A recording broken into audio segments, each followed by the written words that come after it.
রাউটারের wifi যদি কেউ গোপন ইউজ করে সেই ডিভাইসগুলোকে কীভাবে আপনি ব্লক করবেন আপনার ফোন থেকেই সেইটাই দেখাবো আজকের ভিডিওতে।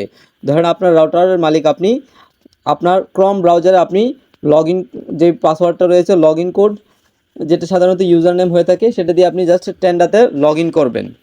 সো টেন্ডাতে লগ ইন করার পর এরপরে অনলাইন ডিভাইস অপশনের মধ্যে একটু ক্লিক করবেন।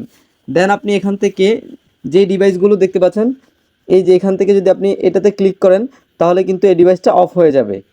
মানে এই ডিভাইসের মধ্যে কিন্তু আর এই ডিভাইসে এখানে ক্লিক করে দেন ওকেতে ক্লিক করলে কিন্তু এটা হয়ে যাবে। আপনার হচ্ছে সে আর ঢুকতে পারবে না, সে আর ওয়াইফাই ব্যবহার করতে পারবে না আপনি যদি এখান থেকে তাকে ব্লক করে দেন। আপনি চাইলে আবার তাকে আনব্লক করতে পারেন। এখানে যদি আবারও ক্লিক করেন তাহলে সেটা আবার আনব্লক হয়ে যাবে, অর্থাৎ সে আবার ব্যবহার করতে পারবে। তখনও আপনাকে আবার ওকে অপশনে একটা ক্লিক করতে হবে। ওকে অপশনে ক্লিক করলেই কিন্তু এটা সাকসেসফুলিভাবে কাজটা কমপ্লিটলি হয়ে যাবে। তো আপনার রাউটার বা আপনার ওয়াইফাই কেউ কিন্তু গোপনে ব্যবহার করার আর সুযোগ পাবে না আপনি যদি এই ট্রিক্সটি ফলো করেন। সো ভিউয়ার্স, ভিডিওটি আপনাদের কাছে কেমন লেগেছে অবশ্যই গুরুত্বপূর্ণ মতামত কমেন্টে জানিয়ে দিবেন। আসসালামু আলাইকুম।